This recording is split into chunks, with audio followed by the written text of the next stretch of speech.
Hola, Iglesia Calera. Sean todos bienvenidos a una nueva transmisión dominical. Esperemos que se encuentren bien y activos en su vida devocional. Comenzamos recordando los anuncios semanales, clases virtuales correspondientes a cada grupo, preguntar los horarios y plataformas en las que se realizan, ofrendas y diezmos entregarlos a la hermana Elizabeth Ocaña. También pueden mandarle un mensaje y ella pasará a su casa. Sigamos apoyando a nuestros misioneros. Miércoles de oración a las 7 p.m. en vivo por YouTube. Compartan los videos en sus redes sociales y con sus amigos. Pon tu celular en silencio para escuchar lo que hoy Dios tiene hacia cada uno de nosotros. ¿Estás listo? Ahora pongamos nuestros oídos, corazón y mente a disposición de la palabra de Dios.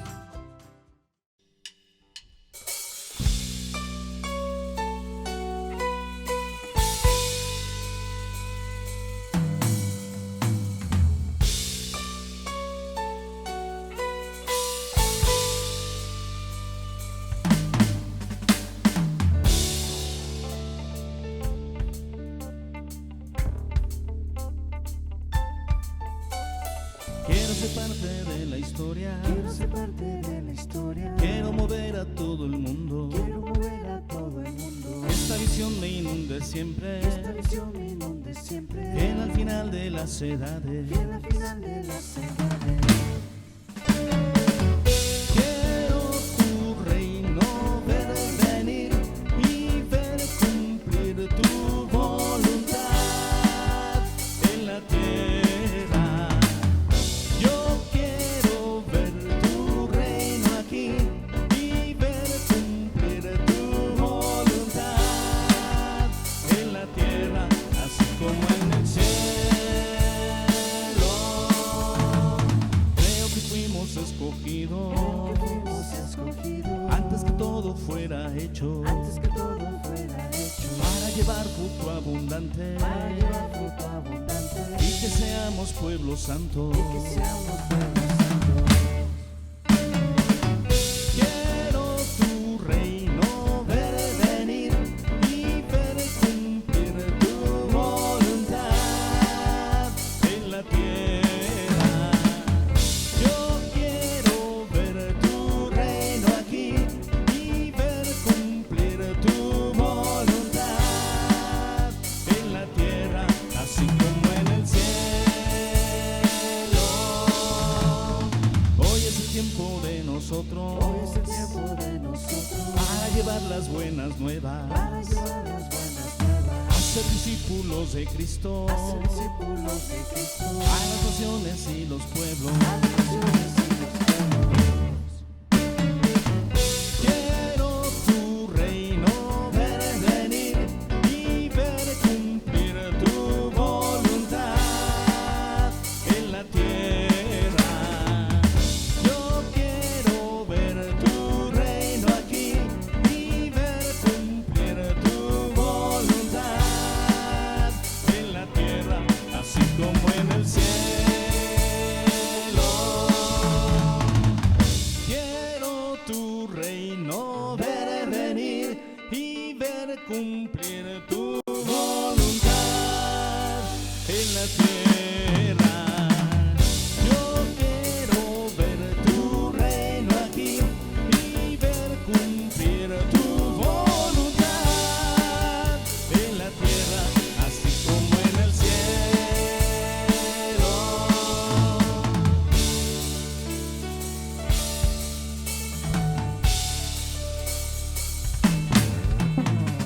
Grítalo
Hola, ¿qué tal, hermanos? ¿Cómo están? Un saludo para todos. Este domingo 21 de marzo, donde estamos cumpliendo ya justamente un año completito desde que se declaró ya el cese de actividades por la pandemia aquí en nuestro país. Entonces estamos ya a un año justo de que comenzó todo esto y nosotros decimos, bueno, ¿y esto para cuándo va a terminar? ¿Y por qué otras iglesias sí se reúnen y nosotros no? Bueno, recuerden que nosotros cada iglesia debe ser responsable delante de Dios de hacer lo correcto, y yo creo que cada iglesia lo está haciendo porque Dios tiene una indicación especial para cada congregación es distinta, y en nuestro caso Dios ha querido solucionar en nosotros cosas, quiere añadir algunas cosas que nos hacían falta y debemos ser capaces de resistir, ¿no? Yo sé que reunirnos es muy importante y lo haremos en el momento correcto, cuando el Señor nos indique que es el momento correcto, pero por lo pronto, hermanos, tenemos que seguir esforzándonos, no solamente soportando, sino creciendo en la gracia del Señor, con aquellas herramientas que Dios nos da, con la palabra, con la oración, con las predicaciones que estamos dando, con la enseñanza, con un mayor compromiso familiar. Tenemos que aprender eso en este tiempo de pandemia, porque bueno, si lo pensamos bien, aunque parece mucho tiempo, hay iglesias y hay momentos en la historia de la iglesia en las que la iglesia ha dejado de reunirse por muchos años y ha resistido. Hermanos, tenemos que poder resistir esto. Es una prueba contundente para nosotros y es algo que nos va a purificar. Así es que sigamos adelante con esfuerzo y con dedicación, y sobre todo pues no perdiéndonos las enseñanzas que tenemos, que este es el medio que tenemos ahorita para poder fortalecer nuestra fe. No dejen de ver estas predicaciones y las enseñanzas de los miércoles, porque eso es lo que nos mantiene pues de alguna manera fuertes en el Señor, fortaleciendo nuestra fe. Ok, hoy vamos a estudiar. Estaba viendo en esta semana, justamente a principio de semana, un devocional que puso Fermín Cuarto y me llamó la atención simplemente el título. Él dijo, ¿por qué sigues a Jesús? Y yo me puse a pensar, ok, ese es un título retante, ¿no? Un título retador. ¿Por qué sigues a Jesús? ¿Te lo has preguntado? ¿Por qué sigo al Señor? ¿Por qué lo busco? ¿Por qué voy al templo? ¿Por qué le sirvo? ¿Cuáles son mis motivaciones? Hay una canción de Marcos Witt donde él dice eso, no se pregunta, ¿por qué lo hago? ¿Cuál será el motivo de mi corazón? ¿Por qué me esfuerzo? Y él dice, es por ti. Bueno, es importante, yo creo, que nosotros evaluemos nuestras motivaciones para lo que hacemos en esta vida. Tenemos que ser muy precisos en eso. Y si nosotros nos vamos a Juan capítulo 6, que es donde vamos a estar basando nuestra enseñanza del día de hoy, en Juan capítulo 6 se nos habla acerca de la alimentación de los 5,000. 5,000 varones, sin contar mujeres y niños. Era una tremenda multitud. Y entonces ellos, al ver esta señal de que el Señor había multiplicado estos peces y panes y había sobrado tanto alimento, querían proclamar como rey a Jesús. Eso está en los versículos 14 y 15. Acuérdense que estamos ya en Juan capítulo 6. Y dice, aquellos hombres entonces, viendo la señal que Jesús había hecho, dijeron, verdaderamente es el profeta que había de venir al mundo. Una señal los medio convenció. Pero entendiendo Jesús que iban a venir para apoderarse de él y hacerlo rey, volvió a retirarse al monte solo. Entonces, ¿qué hizo Jesús?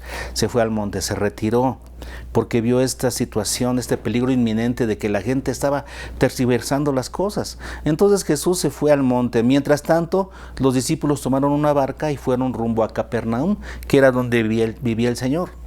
Acuérdense que en su niñez Jesús vivió en Nazaret, pero cuando Jesús comenzó su ministerio, puso su base en Capernaum. Entonces, en la noche el Señor los alcanzó caminando sobre el agua. Ustedes recuerdan de ese evento. A la mañana siguiente, cuando la gente no encontró a Jesús, esta multitud preguntó, ¿y dónde está Jesús? No lo vimos que subiera a la barca, pero al no encontrarlo, tomaron barcas y se fueron a Capernaum a buscar a Jesús. Ahora, llama la atención la actitud de Jesús cuando ve a la multitud. Él no se sintió halagado. como diciendo, ¡ay, qué importante soy! Porque me vieron a buscar desde lejos. Estos tomaron sus barcas y me vienen a buscar. Y la mayoría de nosotros diríamos, hoy soy famosillo y qué padre, me siento muy bien. Jesús no, porque Él sabía lo que había en el corazón de la multitud, de cada una de las personas de la multitud. Y Él conocía que sus motivaciones no eran las correctas. Entonces, Él sabía lo que iba a suceder, las consecuencias de esas malas motivaciones que la gente tenía para seguirlo. Jesús conocía esas consecuencias. Él sabía que iba a haber, por un lado, desilusión por las expectativas no cumplidas en la gente y al final abandonar el camino, abandonar la fe. ¿Qué es lo que nos dice en el capítulo 6, versículo 60? Dice que en el versículo 60 que le dijeron la gente, dura es esta palabra, ¿quién la puede oír? Y luego en el versículo 66 dice que desde entonces muchos de sus discípulos volvieron atrás y ya no andaban con Él. Jesús sabía que esto iba a suceder. ¿Por qué? Porque había motivaciones equivocadas en la gente al seguirle. Veamos hoy en este estudio del día de hoy, cuál fue la motivación incorrecta que tenía la multitud para seguir a Jesús. ¿Cuál es el origen de esa motivación? Y después, ¿cuáles son las consecuencias de esta mala motivación para seguir a Jesús? Es lo que vamos a estar viendo el día de hoy. ¿Estamos listos? ¿Sí? Muy bien. Entonces, primero vamos a ver cuál era la motivación equivocada que tenían las multitudes al seguir a Jesús. Una motivación incorrecta. Y lo encontramos en el versículo 26, donde Jesús le dice a la gente, Jesús respondió y les dijo, de cierto os digo. ¿Qué significa esta frase de cierto os digo? Es diciendo, esto es algo real, es una realidad, esto es cierto en sus vidas, no hay lugar a dudas de esto. De cierto os digo que me buscáis, no porque habéis visto las señales, sino porque comisteis el pan y os saciasteis. Jesús les dice, ustedes me siguen porque les di de comer y se llenaron. Así dice el relato, que la gente se sació de comer, se llenó, y después se recogieron las canastas, muchas canastas de la comida que sobró, pero la gente comió hasta saciarse. Lo que a veces no sucedía con la gente humilde. Había gente que comía hasta que se acababa la comida y quedaban con poquita hambre. En este caso Jesús les dio hasta que se saciaron. Y entonces es como si Jesús hubiera dicho, mire, ustedes ya se aprendieron la dinámica, ¿ya? Fueron a escucharme y les di de comer. Y mucha gente se aprende esa dinámica, ¿no? Y muchas veces es por culpa de nosotros, porque le decimos a la gente, mira, si vienes a escuchar la palabra, te damos de comer. Vienes y te damos, vienes y te damos. Y entonces la gente es como si le hubiera dicho a Jesús, mira, ya nos aprendimos la dinámica, fuimos a escucharte y nos diste de comer. Y entonces la gente ya no venía a Jesús viendo la misericordia de Dios, sino viendo la comodidad. Sí, era fácil, vamos a escuchar y nos dan de comer. El sistema de Dios para la provisión diaria no es esa, es el trabajo. Estaba mal ese punto de vista de la gente. Y lo malo es que esto se convierte a la larga en una condición para seguir a Jesús. O sea, porque me da, lo sigo.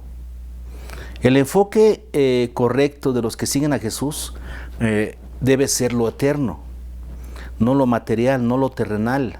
El tener una mejor vida, el tener una vida más tranquila, una vida más próspera, una vida más sana, esas no son motivaciones para seguir a Jesús. Y Jesús entonces los pone en su lugar. En el versículo 27 les dice, trabajad, o sea, pónganse a orar, ponen en práctica, es lo que dice esa palabra trabajad. Dice, trabajad no por la comida que perece, sino por la comida que a vida eterna permanece, la cual el Hijo del Hombre os dará, porque a este señaló Dios el Padre. Entonces aquí tenemos, trabajen por la comida que a vida eterna permanece, la cual el Hijo del Hombre os dará. ¿Cuál es el parámetro para poder seguir a Jesús? Para poder medir que nuestro esfuerzo es el correcto al seguir a Jesús. La vida eterna. ¿Quién la da? Solo Cristo. Las demás cosas son solo añadiduras, no son el objetivo. Ese es el problema. Cuando se vuelve nuestro objetivo, ¿verdad? Voy porque me dan, ¿verdad? Voy porque recibo, Voy y busco a Dios para que Él me dé salud, bienestar, prosperidad. Entonces, ese no es el parámetro correcto. El parámetro correcto, según este versículo, es buscar las cosas que a vida eterna permanecen. O sea, buscar la vida eterna. ¿Y quién la da? Solamente Jesús. Entonces, ¿a quién tenemos que buscar? A Jesús. No a las cosas que nos da, sino a Jesús. Vamos a buscar a Jesús primero, como dice Mateo. Buscad primeramente el reino de Dios y su justicia, y todas estas cosas serán añadidas. ¿Qué son todas estas cosas? Son añadiduras. Y justamente esa fue la respuesta de Pedro cuando Jesús les dijo: ustedes también se quieren ir, en el versículo 68. Pedro le dice: ¿a quién iremos? Tú tienes palabras de vida eterna. ¿Se dan cuenta? Vida eterna. El Señor les dijo que buscaran la vida eterna, y la respuesta de Pedro es: ¿a quién iremos? Tú nos das palabras de vida eterna. El parámetro es el correcto. Ese es el parámetro correcto para buscar a Jesús, la vida eterna. Cuando Jesús les dijo esto, entonces los judíos le preguntaron, versículo 28. Entonces le dijeron: ¿qué debemos hacer para poner en práctica las obras de Dios? Se dan cuenta que estos judíos siempre estaban pensando en obras, ¿eh? ¿Qué debemos hacer para poner en práctica las obras de Dios? Y entonces Jesús les responde, versículo 29. Respondió Jesús y les dijo: esta es la obra de Dios, que creáis en el que Él ha enviado. Creer. Que creáis, que es la palabra peito, que vamos a estar analizando en un ratito más.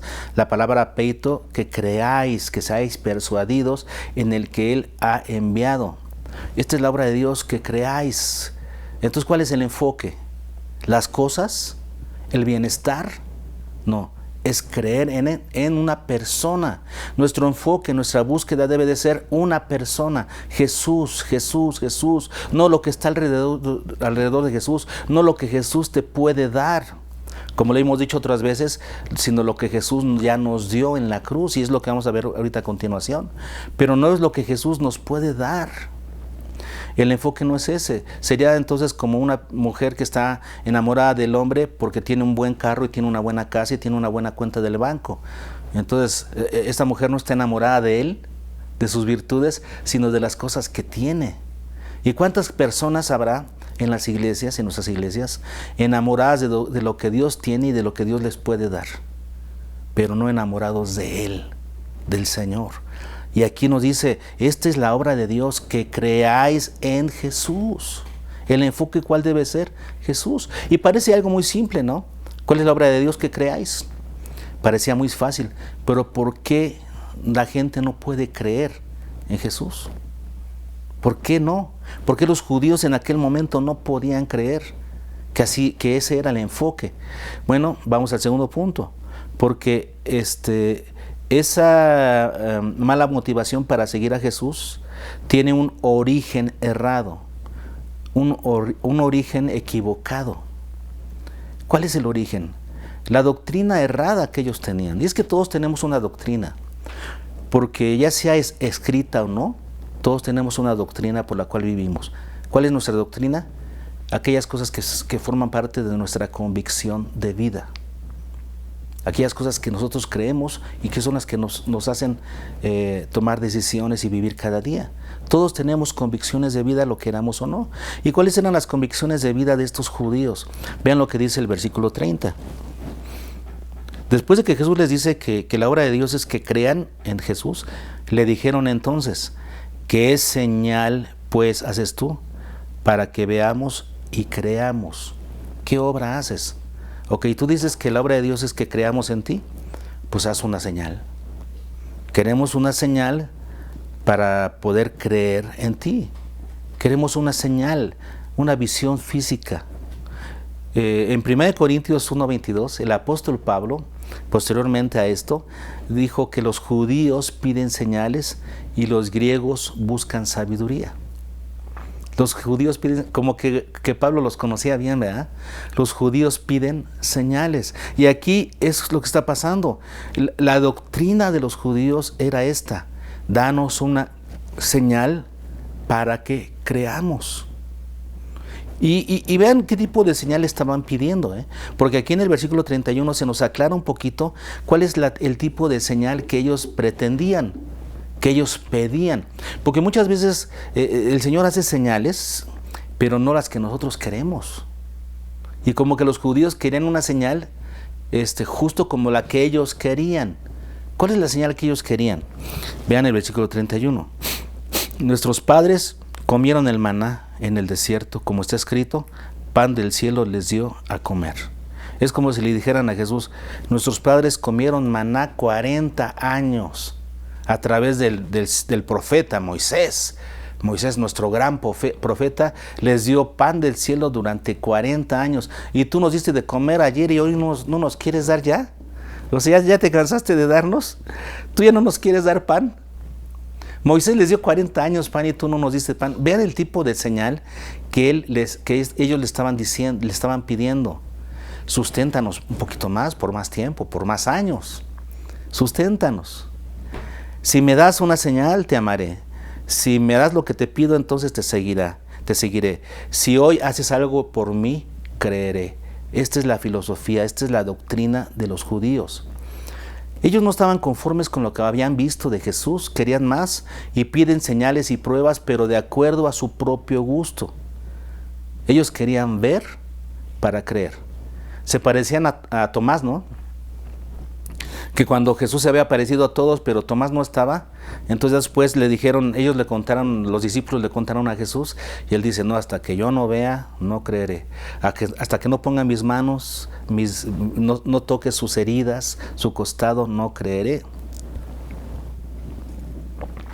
Y Jesús en ese momento lanzó una palabra tremenda, porque él dijo, Tomás, tú quieres ver para creer, pero ¿sabes qué? Son más felices, bienaventurados, aquellos que no vieron y creyeron.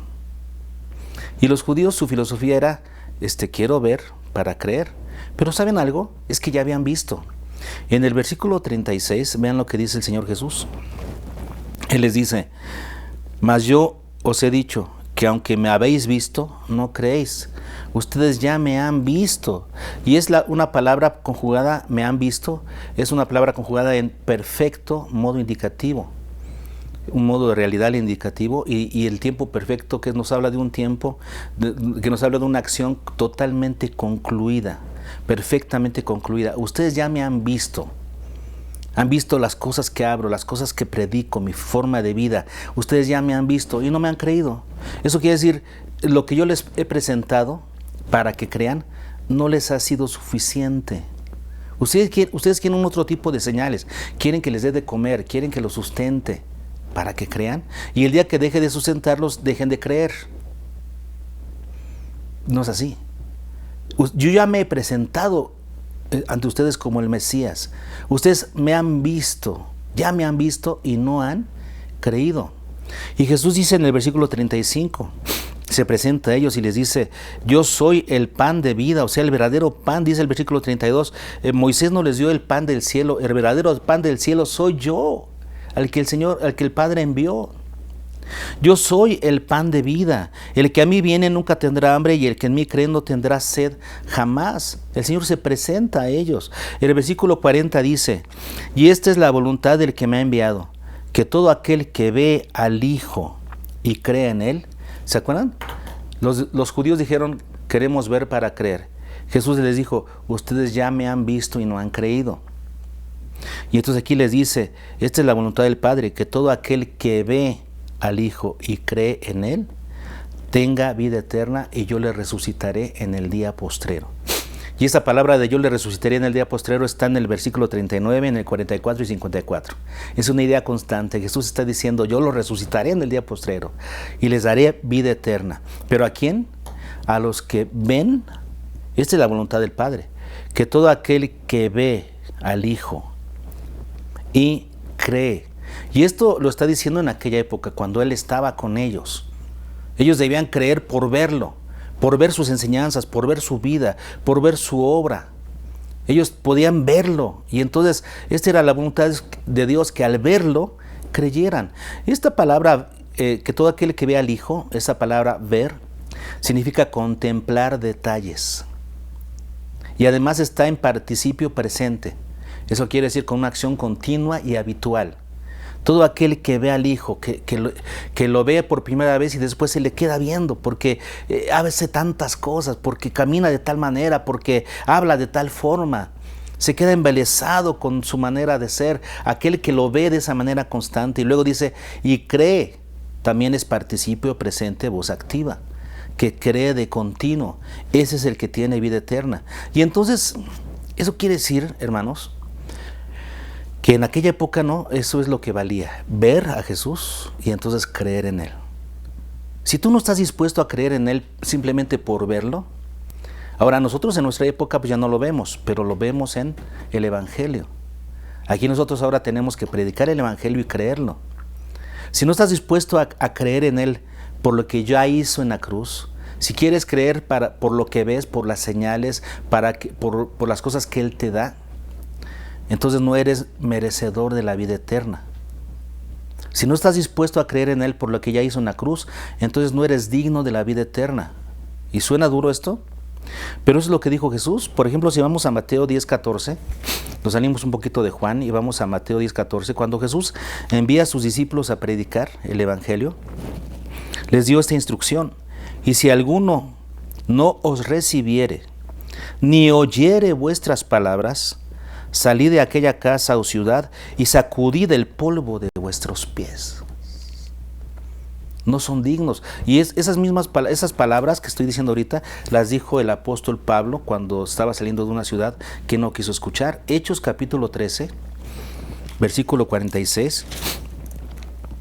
Dice, entonces Pablo y Bernabé, hablando con denuedo, dijeron, a vosotros a la verdad era necesario que se os hablase primero la palabra de Dios. Mas, puesto que la desecháis y no os juzgáis dignos de la vida eterna, he aquí nos volvemos a los gentiles. Vean las palabras de Pablo. Él ya había ido a presentar el Evangelio, pero no lo quisieron aceptar y les dijo, ustedes no se juzgan dignos de la vida eterna. Allá ustedes, me voy a buscar a otros. Qué tremenda actitud. Pero es que cuando alguien no está dispuesto a creer simplemente por lo que Jesús ya hizo, al ver la cruz, no estás dispuesto a creer en el Cristo crucificado, no, entonces tú quieres creer en el Cristo que provee, en el que provee casa, en el que provee dinero, en el que provee alimentos. No, para salvación debes creer en el Cristo crucificado. ¿No estás dispuesto a creer en el Cristo crucificado? Entonces no eres digno de la vida eterna. Quieres otras cosas. Y no podemos rebajar las demandas del Evangelio solo porque a alguien no le agrada, solo porque a alguien le parece ofensivo eso. Pero eso es justamente lo que provoca el Evangelio en aquellos que no creen debidamente. Se sienten ofendidos. Y es lo que vamos a ver. El punto 3 de nuestro mensaje es, ¿cuáles son las consecuencias de seguir a Jesús por motivaciones equivocadas?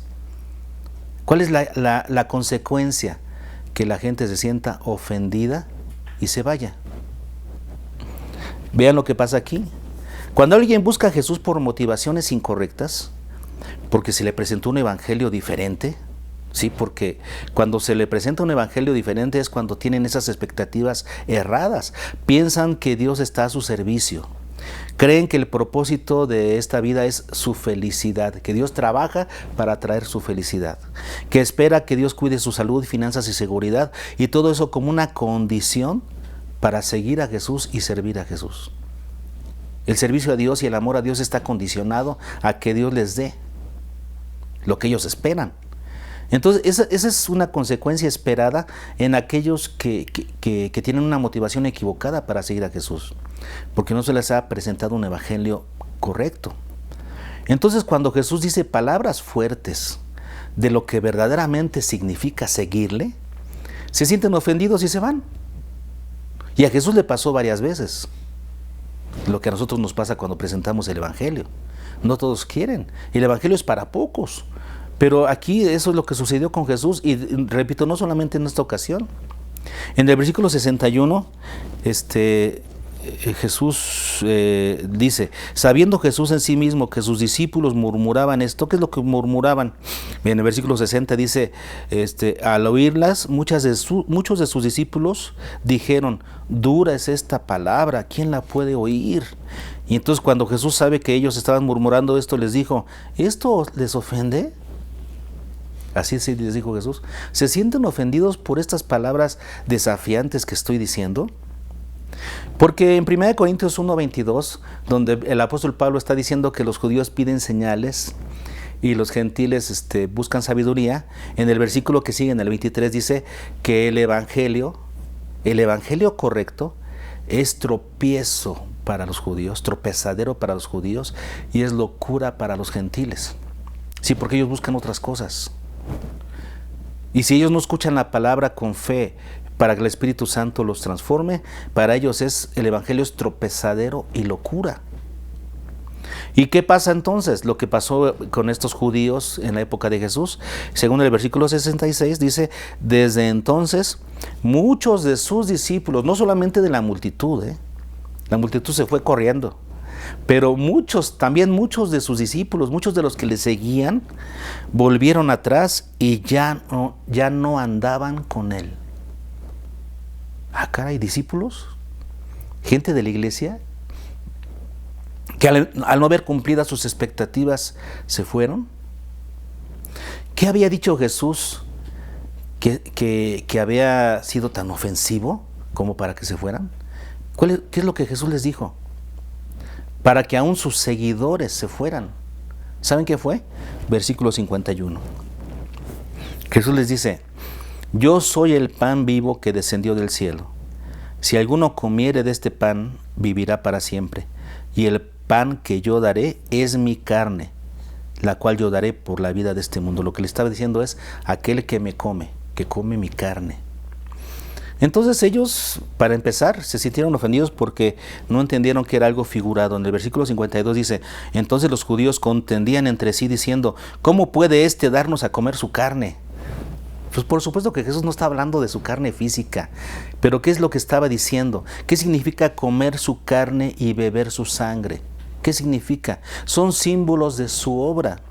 Por ellos son los elementos de la comunión.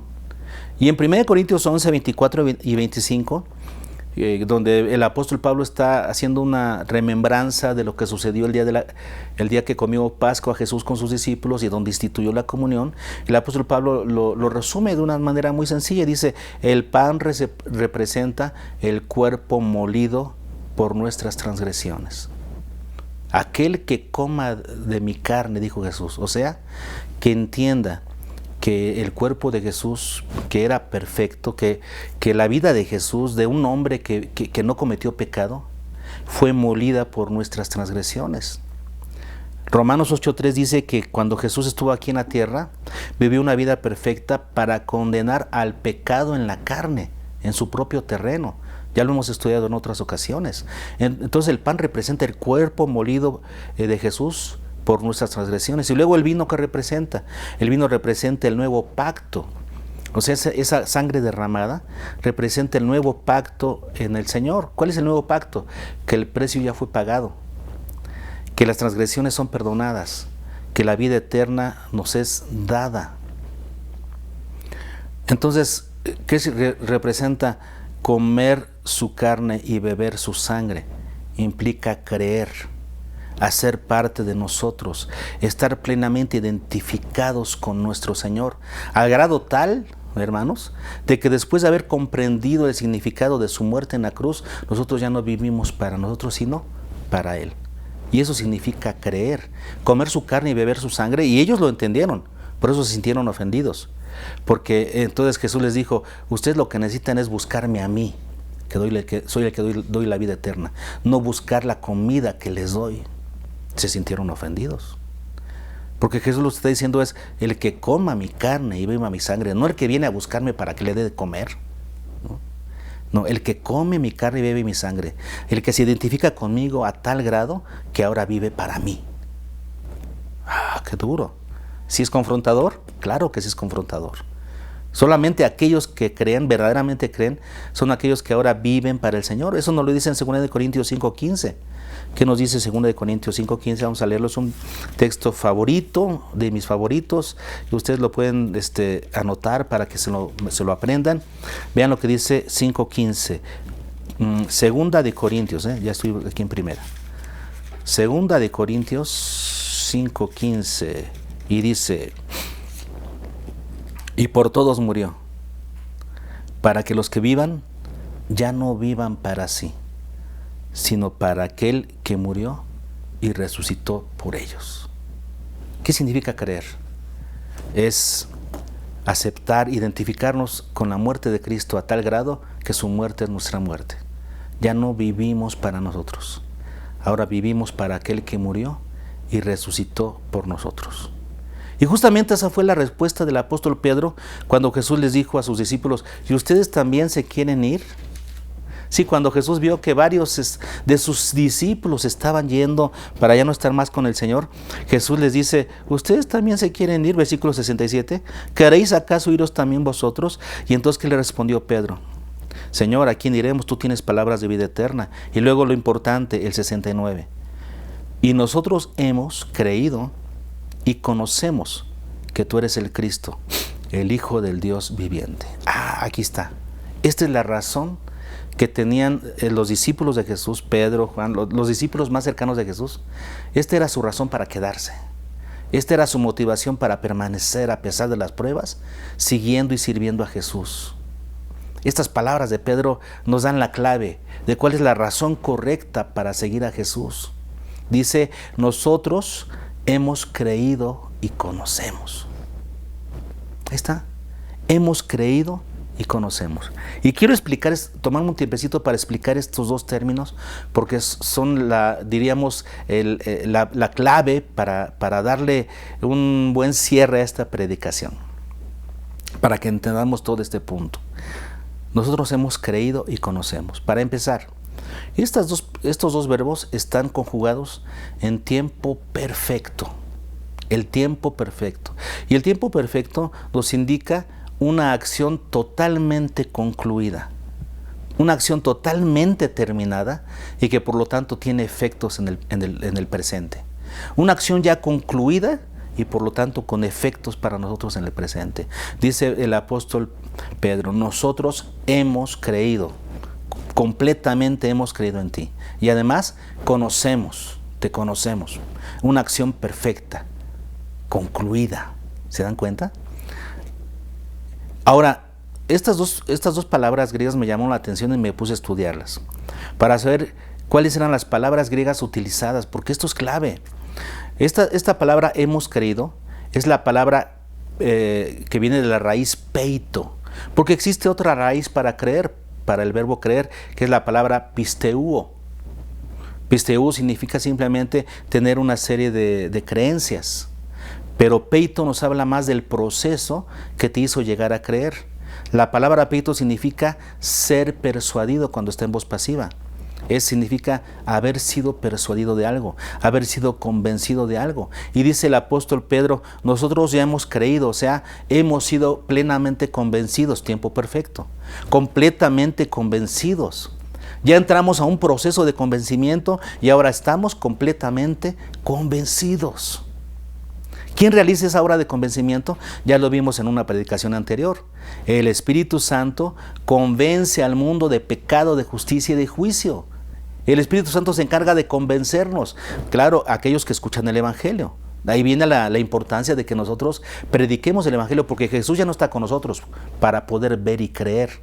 Ya no está con nosotros. Ahora Jesús debe ser predicado. Cuando Jesús estaba aquí había que ver y creer.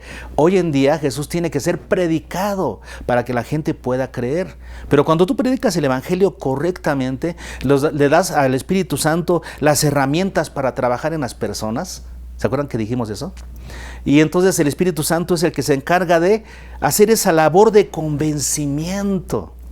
El Espíritu Santo nos convence de pecado, de justicia y de juicio, de tal manera que no nos quede lugar a dudas de nuestra culpabilidad delante de Dios, del juez, No nos quede lugar a dudas, no nos quede ninguna duda acerca de la divinidad de Cristo y no nos quede ninguna duda acerca de la obra de salvación de Cristo. Eso es lo que el Espíritu Santo nos convence. Y cuando nosotros hemos escuchado el Evangelio con atención, hemos abierto nuestro corazón, el Espíritu Santo nos ha convencido. Hemos sido persuadidos, la palabra peito griega, hemos sido persuadidos y como está en tiempo perfecto, hemos sido completamente persuadidos por el Espíritu Santo. No nos queda lugar a dudas de nuestra condición delante de Dios y de la obra de Cristo por nosotros. Y después dice el apóstol Pedro, y conocemos, que también está en perfecto. Nosotros hemos creído y conocemos. Y esta palabra conocer, ustedes saben que existe la palabra gnosis griega, donde viene conocimiento. Es tener una serie de conocimientos, diríamos, teóricos. La palabra gnosis tiene que ver con conocimiento teórico. Esta no es la palabra que se utiliza aquí. Esta es la palabra ginosko, que significa conocer por experiencia. Indica una relación entre la persona que conoce y el objeto conocido o la persona conocida. Una relación estrecha. ¿Por qué? Porque se refiere a conocer por experiencia. De tal manera, como dice Romanos 8:16, que el Espíritu mismo da testimonio a nuestro espíritu de que somos hijos de Dios. Es un conocer por experiencia. Y déjenme dar algunos ejemplos para que entendamos la importancia de esta palabra ginosko, conocer. Dice el apóstol Pedro, nosotros conocemos que tú eres el Cristo. Lo conocemos. Y ahora que a nosotros que nos predica el Evangelio, de cuando se te ha predicado el Evangelio, el Espíritu Santo te ha convencido, abres tu corazón, entonces el Espíritu Santo viene a vivir a ti, te sella y comienzas a conocer a Dios. Conoces a Dios por la labor del Espíritu Santo y sucede algo especial en tu vida. Es un parteaguas en tu vida. Y voy a poner algunos ejemplos. Por ejemplo, cuando llega el hermano Lorenzo y nos platica, cuando a mí me platicaba, hermano, la primera vez que lo conocí, estoy subiendo a la sierra, un lugar alejado, hago 14 horas de camino, es un lugar precioso, ¿verdad? Y donde estoy comenzando a predicar el Evangelio. Entonces yo adquiero un gnosis, un conocimiento teórico acerca de la sierra. El hermano me la platica muy bonito y me la puedo imaginar. Y he visto películas, he visto revistas con fotografías y me puedo imaginar lo que es la sierra, ¿ok? Es un conocimiento teórico. Pero cuando acompaño al hermano Lorenzo la primera vez a la sierra y comienzo a oler el pino y después comienzo a recibir aire fresco en los pulmones y después veo el paisaje, comienzo a ver las nubes, cómo estamos llegando a las nubes están abajo de las montañas y comienzo a ver el espectáculo maravilloso. Ya no es gnosis, es ginosko, estoy conociendo por experiencia. Y esa experiencia nadie me la va a quitar. Porque yo he visto, he probado, he percibido, conozco por experiencia. Y eso hace una gran diferencia. Es como aquellos que les platican el mar y nunca han ido. Cuando van al mar dicen, esto es otra cosa. Meterte a las olas, sentir la sal en la piel. Y entonces estás experimentando el mar. Eso es ginosko. Es experimentar algo que te cambia la vida. Por ejemplo, te pueden platicar que en la sierra las tormentas eléctricas son feas y te puedes decir, bueno, ha de ser horrible. Yo estuve en una tormenta eléctrica allá cuando estuvimos con el hermano Lorenzo y es horrible. Y te das cuenta de lo que puede ser la voz de Dios que suena como un relámpago. Da miedo estar allá arriba y sentir cómo tiembla la casa, cómo se cimbra la montaña ante las tormentas de esa magnitud. La experimentas y eso te cambia la vida. Ginosko significa conocer por experiencia y conocer verdaderamente. Eso significa, como conoces por experiencia, conoces la realidad de las cosas. Muchos dicen, yo quiero sentir la presencia de Dios. ¿Así de veras? Porque los que la experimentaron, como Daniel, ¿no?, como Juan, cayeron como muertos. Y cuando yo estaba en ese día de tormenta eléctrica, esa noche en la montaña, te da miedo y dices, Si esto es solamente una tormenta, ¿cómo será la presencia de Dios? No lo sabes. Nadie ha experimentado la presencia de Dios y ha vivido para decirnos, ¿no?, cómo es. Ginosco es experimentar algo que te cambia la vida. Es como cuando ya vivas con tu esposa. Cuando es tu novia, la conoces y todo hermoso y todo bello, ¿sí? Cuando te casas con tu esposa y sabes cómo es, aprecias a esa mujer. Y dices, la conozco por experiencia. Y ya no conozco solamente los detalles. Nuestro amor ya no solamente es fantasioso. No, se convierte en un amor real. En algo fuerte. Porque conoces a la persona por experiencia. ¿Sabes cómo es? Ya no tienes la ilusión de que es pura cosa bonita. No, también tiene sus cosas malas como todos la tenemos. Pero te enamoras de las cosas buenas y malas de tu pareja, de tu esposa. Eso es conocer por experiencia. Y cuando tú conoces algo por experiencia y verdaderamente, ginosco, eso dijimos es un parteaguas que te cambia la vida. Conocer a Dios en estos términos, ginosco, es algo que te cambia la vida. Y tú ahora ya no eres el mismo. Ya no vives para ti mismo, ya no vives para los placeres, ya no vives para las cosas vanas. Tu mentalidad cambia. ¿Por qué? Porque has experimentado a Dios. Y eso te hace vivir de una manera diferente, buscando ahora lo celestial y no lo terrenal. Esto es lo que hace la diferencia en nuestras vidas. Dice el apóstol Pedro, y nosotros hemos creído y conocemos que tú eres el Hijo de Dios y por eso te seguimos. Esto es lo que hace la total diferencia en nuestras vidas. En conclusión, yo te preguntaría, hermano, ¿y tú, hermano, hermana, ¿y tú por qué sigues a Jesús? ¿Para que te dé? ¿O porque te da? Si así es tu relación con Él, es una relación muy débil. Te vas a desilusionar pronto y te vas a terminar abandonando el camino, abandonando la fe en algún momento. La razón correcta para seguir a Jesús es creer y conocer. Haber creído y conocido.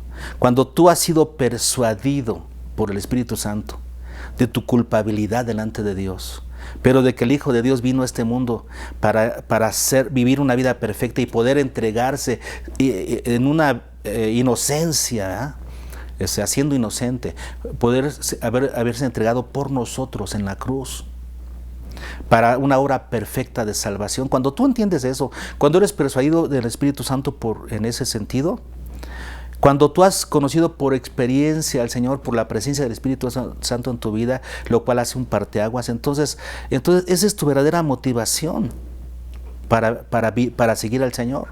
Entonces ya no vives para ti mismo. Tu vida es impulsada por la gratitud, por el amor, por el deber de vivir para aquel que murió y resucitó por ti. Tu motivación debe ser creer y conocer a Jesús. Solo eso te mantendrá en el camino, conociéndolo, amándolo y sirviéndolo con firmeza hasta que Él venga por ti. Nada te va a apartar. Y como dijo el apóstol Pablo, nada te podrá separar del amor de Dios. Ni espada, ni cuchillo, ni tribulación, ni angustia, ni persecución. Nada podrá separarte porque has creído y conoces. No puede haber otra razón más fuerte para seguir a Jesús que creer y conocer. Creerle y conocerle. Si hay otras razones en tu vida para seguir a Jesús, son razones endebles, débiles, que te van a llevar al fracaso.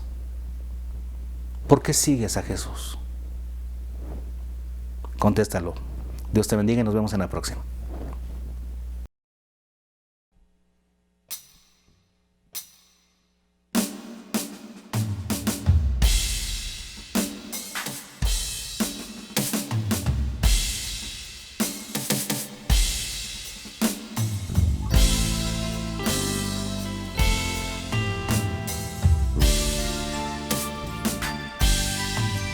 Quiero hablar contigo, mi Padre Celestial. Quiero hablar contigo, mi Padre Celestial. Quiero conocerte más, todo el día platicar, adorarte, darte gracias por tu amor. Muy temprano contigo hablaré, prometiendo que tu voluntad haré, y por donde quiera iré, alabándote, Señor, aunque vengan 1000 problemas, venceré. Quiero hablar contigo, mi Padre Celestial. Quiero hablar contigo, mi Padre Celestial. Quiero conocerte más, todo el día platicar, adorarte, darte gracias por tu amor. Por la noche contigo hablaré, dando gracias por tu mano sobre mí. Antes de dormir diré que eres bueno, mi Señor, y en paz pensando en ti descansaré. Quiero hablar contigo, mi Padre Celestial.